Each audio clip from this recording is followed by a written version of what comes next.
আসসালামু আলাইকুম। নমস্কার সবাইকে, প্রীতি ও শুভেচ্ছা।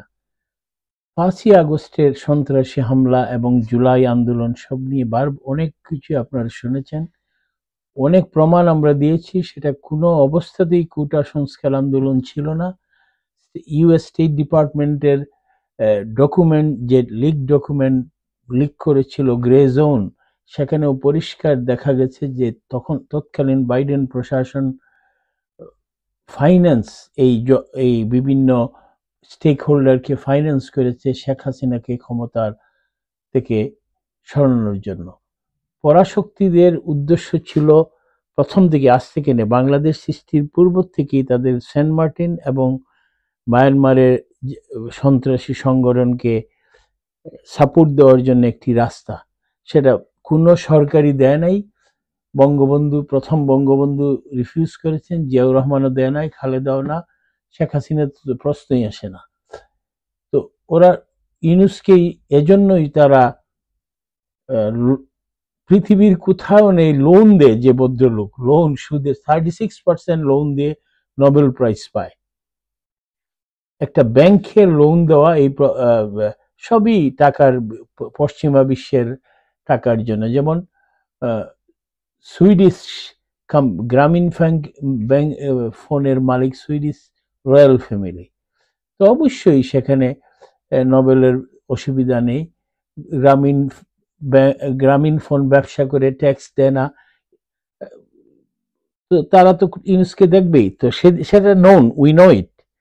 কিন্তু এই জুলাই আন্দোলনের কুশীলব করা ছিল, কাদেরকে দিয়ে সেই ঘটনাটা ঘটিয়েছে? আমাদের সেই তথাকথিত বামপন্থী জুনেদ সাকি টাইপের এরা, ওনার জনগণ শেখ হাসিনার প্রতি বিশ্বস্ত হয়ে। কিন্তু না, আপনি আসুন এখন এই ভিডিওটা দেখি। সেটা হলো পাকিস্তানের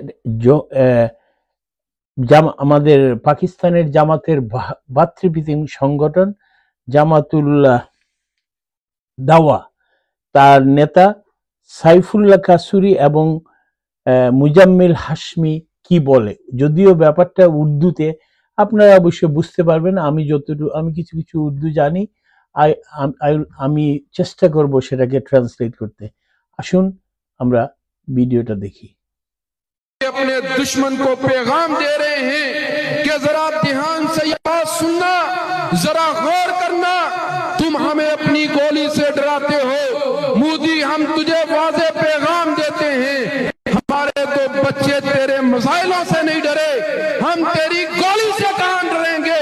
और ये पैगाम सुन, ये वाज़े पैगाम है, हमें खौफजदा न तेरे बड़े कर सके न तू कर सकेगा। तू तारीख जरा देख ले, इस हिंदुस्तान के अंदर तेरे बाप दादा की तारीख क्या है और हमारे आबाओ अजदाद की तारीख क्या है। तेरे बाप दादा ने हमेशा हमारे आबाओ अजदाद के सामने पानी भरा है, और हम तुझे भी ये बात कहते हैं, वक्त आने वाला है, वक्त आने वाला है जब तू भी हमारे सामने पानी भरेगा। ये पाकिस्तान वो मुल्क है जिसने आज तक अपने किसी दुश्मन को माफ नहीं किया, और तुझे इस बात का अच्छी तरह से इल्म है। तू जानता है कि हमने पिछले साल के अंदर तुझे बांग्लादेश में शिकस्त दी।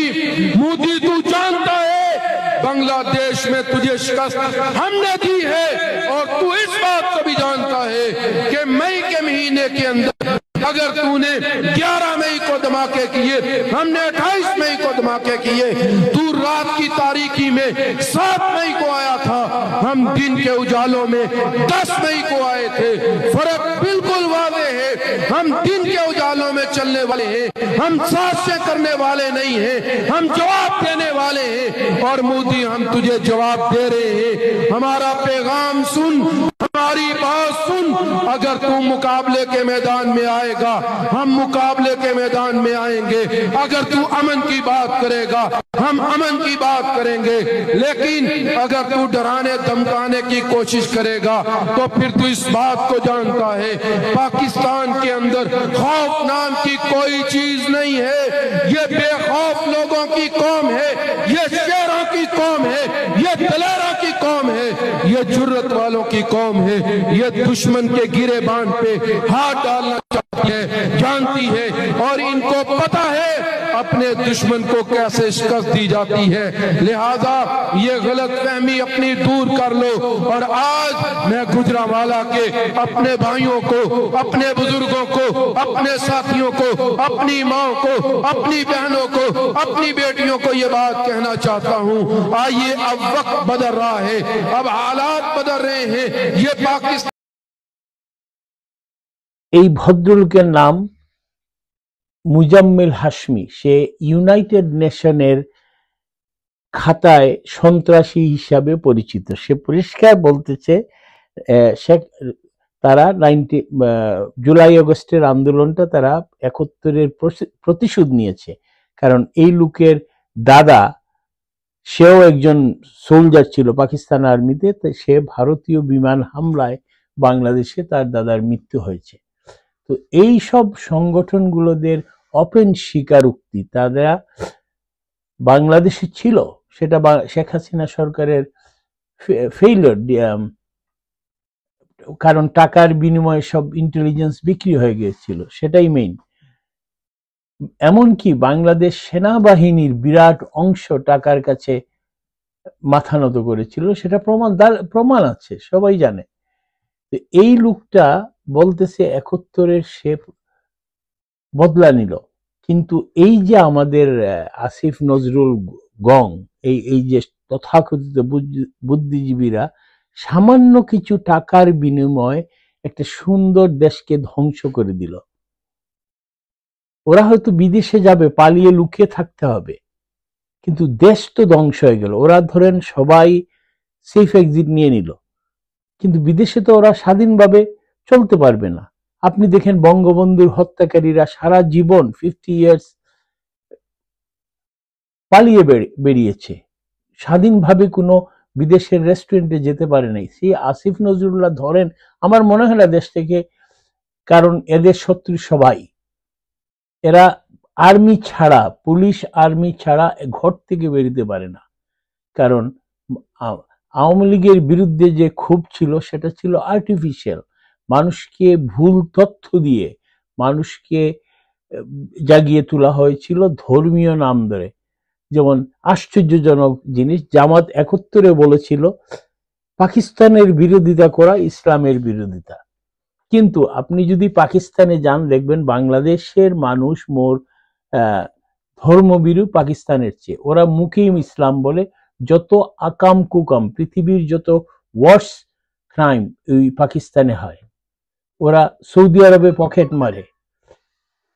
তাই এদেরকে এখন আবার জামাত বলতেছে যে জামাতের বিরোধিতা, ইলেকশন চাওয়া, ইসলামকে তাদের হাতের পেয়ে গেছে, যেভাবে সেভাবেই তারা সেটাকে, কিন্তু মানুষ সেটা বিশ্বাস করে না, কারণ তাদের 2%-এরও বেশি ভোট নাই। তাদের অস্ত্রই হলো তাদের সম্বল। এই জন্যই তারা ইলেকশন চায় না, কিছুই চায় না। পাকিস্তান আমলেও বলেছিল আর্মি এবং জামাত সবচেয়ে দেশপ্রেমিক। পাকিস্তানে মওদুদির 2বার ফাঁসি হয়েছে, পাকিস্তানে 2বার জামাতে ইসলামী ব্যান্ড হয়েছে। মওদুদি পালিয়ে, ওরা কথায় কথায় বলে পালিয়ে, জামাতের খুদ প্রতিষ্ঠাতা পালিয়ে পাকিস্তান থেকে পালিয়ে, ভারত থেকে পালিয়ে আসলো পাকিস্তান থেকে পালিয়ে আমেরিকার শিকাগোতে তিনি সেখানেই মৃত্যুবরণ করলেন। দেশের পাকিস্তানের মাটি তার কপালে জুটেন। মৌলানা আবুল আলা মওদুদি, আপনারা গুগলে সার্চ করলে, কিন্তু ওরা অন্য কিছু বলে। কিছুদিন আগে দেখলাম শিবিরের সভাপতি, উনি আল্লাহর সাথে কথা বলে আসছেন। বাংলাদেশের মানুষকে এতই বোকা। আমি জানি তাদের অডিয়েন্সকে, তাদের অডিয়েন্স হলো মাদ্রাসার ছাত্রগুলা, এতিম গরিব পথভ্রষ্টদেরকে কুটুকাই, এদেরকে নিয়ে বাবা-মা বা কোনো শহীদ ব্যক্তি নিয়ে মাদ্রাসা, এদেরকেই নিয়ে এরা রাজনীতি করে। এই জন্য এদের 2% to 3% ভোটের চেয়ে বেশি নাই। আপনি দেখেন প্রাইভেটলি যতগুলো জরিপ নেওয়া হয়েছে, কোথায়ও জামাতের 2 to 3% বা এনসিপি এরাও। তাই এই যে 2%ই, এরাই আজ বাংলাদেশের হত্যাকর্তা বিধাতা, কারণ ওদের পিছনে জঙ্গি। খুদ সেনাবাহিনীতে জঙ্গিরা হিজবুত তাহরির আছে। এদের এই যে পাকিস্তানির কথাবার্তা শুনেন, মোদিকে গালাগালি মোদিকে হুঙ্কার দিচ্ছে, কিন্তু বারবার আমরা দেখেছি পৃথিবীর ইতিহাসে 93,000 রেগুলার আর্মি সারেন্ডার কোথায় করেনি। তবু ওরা ওরা ওরা বেঈমান, অসভ্য, ইতর, মিথ্যাবাদী। এরা বারবার পরাজয় করে কিন্তু বলে না। সবচেয়ে মজার ইন্টারেস্টিং থিং হলো 71-এর স্বাধীনতার পর যেই দিন ওরা সারেন্ডার করে, এর আগের দিন নেয়াজি বলছিল দিল্লি দখল করে নেবে। যখন সারেন্ডার করে এরপরে পাকিস্তানি মিডিয়া বলল বাংলাদেশ খুবই গরিব, এজন্য আমরা ইচ্ছে করে একটা ছেড়ে আসছি এদেরকে। কিন্তু এদের আপনি যদি কোনো ইউটিউবারে ভিডিও দেখেন, পাকিস্তান এন্ড বাংলাদেশ, সাধারণ মানুষের গ্রামাঞ্চলের জীবনযাত্রা, স্কুল কলেজ বাজারের অবস্থা, আমরা তাদের চেয়ে যুজন এগিয়ে। কিন্তু ওরা আমাদেরকে মাত্র 50 বছরে আমরা ওদেরকে অনেক পিছনে ফেলে আসছি। সেই প্রতিহিংসাই এরা আজ জলে পুড়ে অঙ্গার হচ্ছে। এইসব ইউনুসগংদের মতো বাটপার, চোর, লুটেরাদেরকে আমাদের দিয়ে শাসন করাচ্ছে। তবে এইগুলো বেশি দিন টিকবে না, কারণ মানুষের পেটে ভাত নাই, নীরব দুর্ভিক্ষ চলতেছে। আপনি এইসব নবেল সবেল ম্যাজিক টেজিক শুনিয়ে কতদিন মানুষকে বোকা বানাবেন? চায়নায় যায়, শেখ হাসিনার সাইন করা প্রিভিয়াস কন্ট্রাক্ট গুলো এসে তার সেই ডাস্টবিন নিজের নামে চালাতে চায়। জাপানে যায়, শেখ হাসিনার যে চুক্তিগুলো, এগুলোকে নিয়ে এসে তাদের নামে চালাতে চায়।